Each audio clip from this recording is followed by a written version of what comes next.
네, 이번에 여러분들과 함께 다룰 주제, 먼저 시그널 함께 보실까요?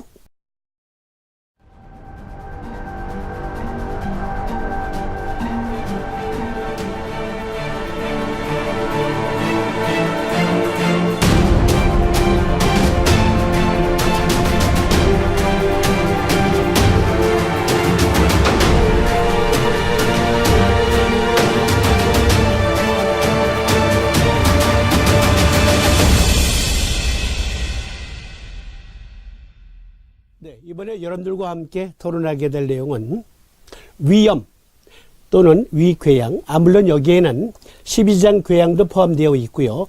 역류성 식도염도 포함되어 있습니다. 일단 광의적으로 위염이라고 해봅시다.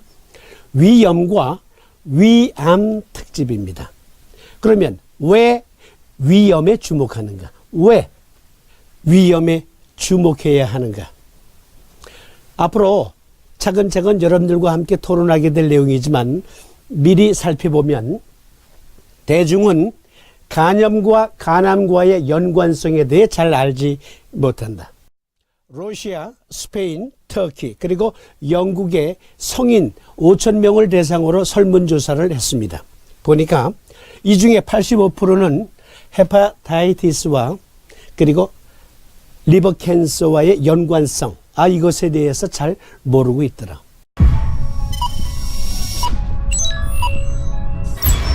많은 논문들은 간염과 간암의 상관관계를 언급하고 있습니다.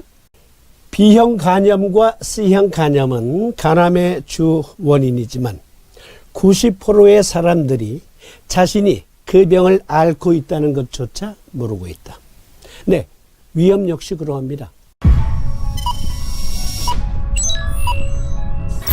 위염을 앓고 있는데도 불구하고 단지 소화불량에 걸렸다. 그래서 소화제만 복용하다가 위암으로 발전하는 경우도 있거든요. 그래서 우리는 위염에 주목하는 겁니다. 간염이 간암으로 발전할 수 있듯이. 여기 논문에 보면 위염과 위암. 네, 위염은 위암의 전조 증상일 수도 있다. 또 다른 논문에 보면 소화성 궤양 환자의 위암 위험이 있습니다. 그것을 경고하고 있습니다. 따라서 위염을 효과적으로 치료한다는 것은 위암 예방법이기도 합니다. 그래서 특별히 이번 주제는 위염과 위암, 특히 어떻게 동의학적 요법과 그리고 사암침법으로 위염을 말끔하게 치료할 수 있을까? 그것 여러분들과 함께 토론합니다. 먼저 본 내용 들어가기 전에 공지사항 몇 가지 말씀드리겠습니다. 공지사항. 지난 1월 6일에는 첫째 일이었죠?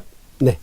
성목꽃마을, 청주에 있는 성목꽃마을에 가서 암 환자 도우미 활동을 하고 왔습니다. 여러분들과 함께. 그런데요, 우리 학교에서는 2개의 매달 정기적인 행사가 있죠. 첫째 일요일은 방금 말씀드린 것처럼 청주 성목꽃마을에 가서 암 환자 도우미 활동을 하고 옵니다.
셋째 토요일, 이달에는 1월 19일이 셋째 토요일입니다. 셋째 토요일은 삼집 무료 공개 세미나가 열리는 날이죠. 어디서 열릴까요? 네, 여러 번 참석하신 분들은 잘 아시지만 이번에는 나도 참석해 보련다 라고 생각하셨던 분들, 서울시 종로구 도남원로 11가길에 59, 차 가져오시지 말고요, 전철 이용하세요. 전철. 종로 3가역은 1호선과 3호선 그리고 5호선이 교차하는 곳이거든요. 5호선 6번 출구로 나와서 조금만 걸으시면 돼요. 비원 쪽으로.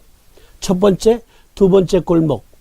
좌측으로 들어서면 여기 현대트레비앙이라는 곳이 나옵니다. 오피스텔이라기도 하고 또는 아파트라기도 하는데요.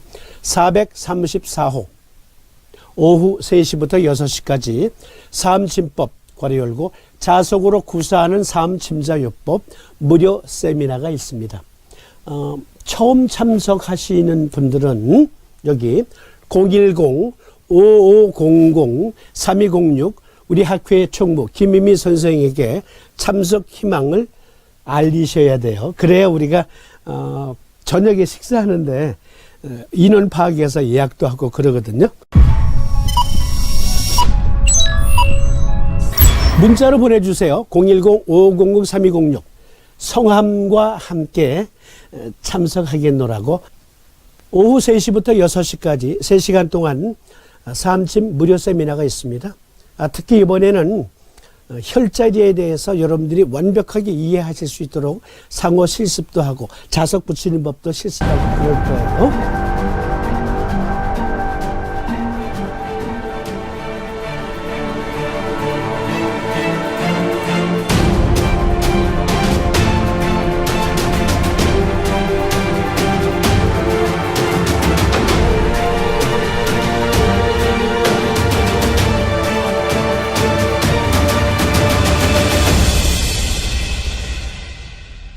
네, 그러면 본론 들어가겠습니다. 본론.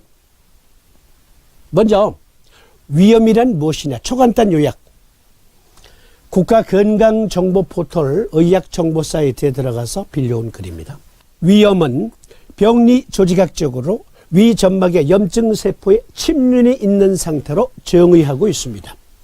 위점막은 여러 가지 손상에 대한 반응으로 점막의 염증과 상피세포의 재생이 일어나게 되며 경우에 따라서는 별다른 염증 반응 없이 위점막의 손상이 일어나기도 합니다. 그림 잘 보시면서 일반적으로 위험이라는 용어는 내시경을 시행하는 의사가 내시경 시행 시 위점막이 발적되어 있는 것을 보았을 때 쓰기도 하고, 방사선과 의사가 위장관 조영술을 시행하는 도중 위점막의 불규칙한 변화를 관찰하였을 때 사용하기도 합니다. 국가건강정보포털에서 제공하는 정도의 지식은 알고 있어야 위험으로 고생하는 분들을 도와드릴 수 있어요.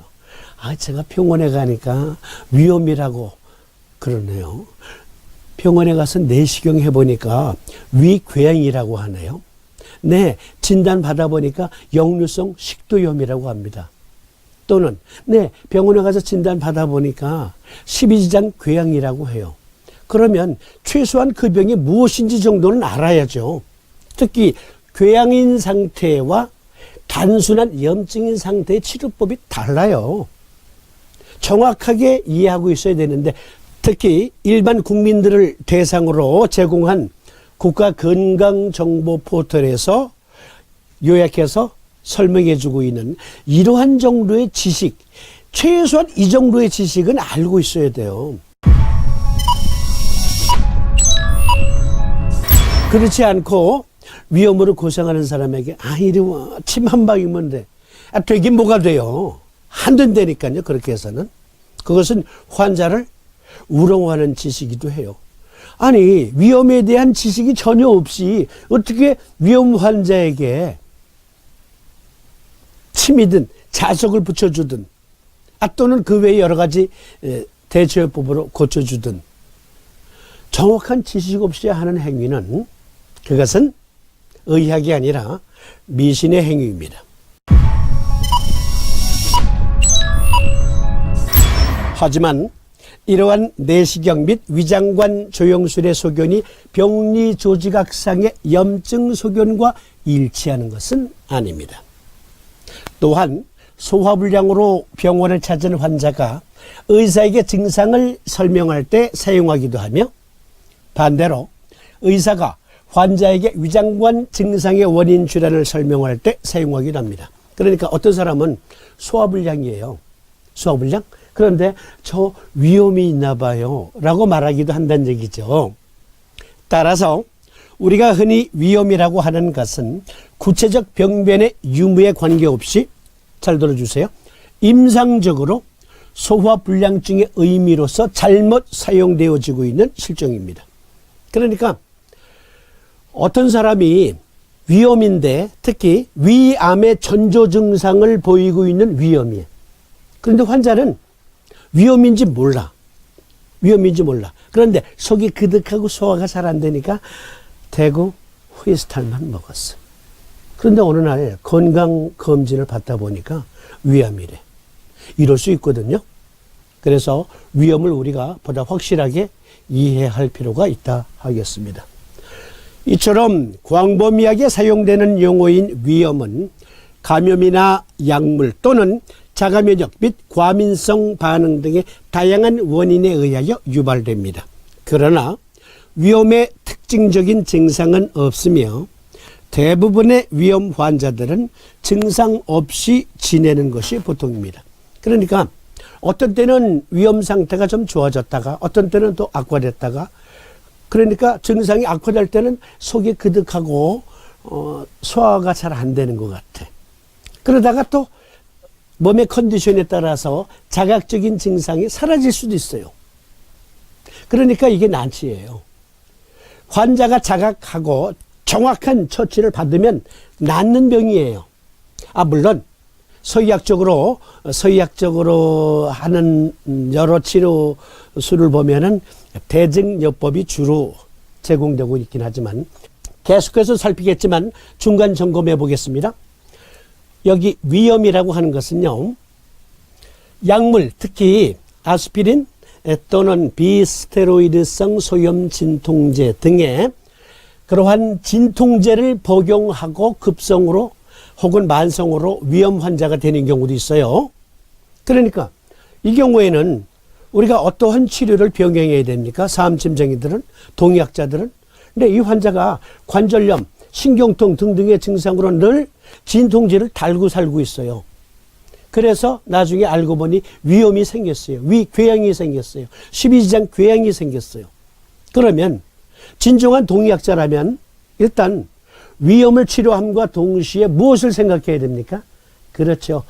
근골격계 질환도 함께 치료해 주어야 원인 치료가 되는 거예요. 면역 과잉 또는 자가 면역으로도 발생합니다. 면역 과잉, 자가 면역, 이거 상당히 비중을 크게 차지하고 있는 원인이거든요.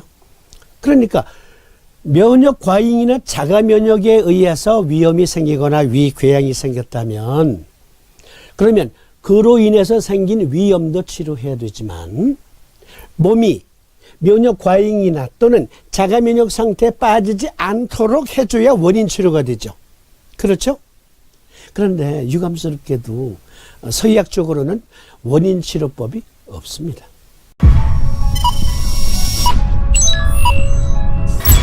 네, 그리고 가장 논란이 많은 것, 헬리코박터 파이로리.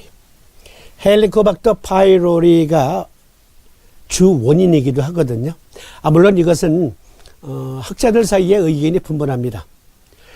헬리코박터 파이로리는 인류가 생존해 오는 동안 우리의 친구처럼 늘 같이 공생하면서 살고 있는 균이다 혹은 원충이다.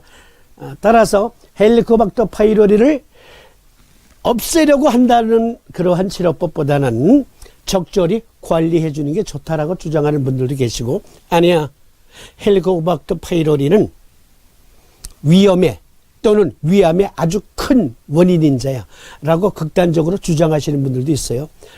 나중에 살피겠지만 재미있는 것은 위염, 위궤양, 십이장 궤양 등등의 헬리코박터 파이로리가 주 역할을 하기도 해요. 그런데 위암 중에 위벽의 선암, 선이 무엇이에요? 선? 네, 샘선자예요. 그러니까 위벽에서의 샘선자 쓰는 것은 그렇죠. 위산을 분비시키는 샘이 있는 곳. 그곳의 암을 가리켜 위선암이라고 합니다. 위의 선암이라고 해요. 그런데 헬리코박터 파이로리는 위에 선암이 발생하는 것을 방지하는 역할도 한다. 이것이 또 최근 연구로 밝혀졌어요.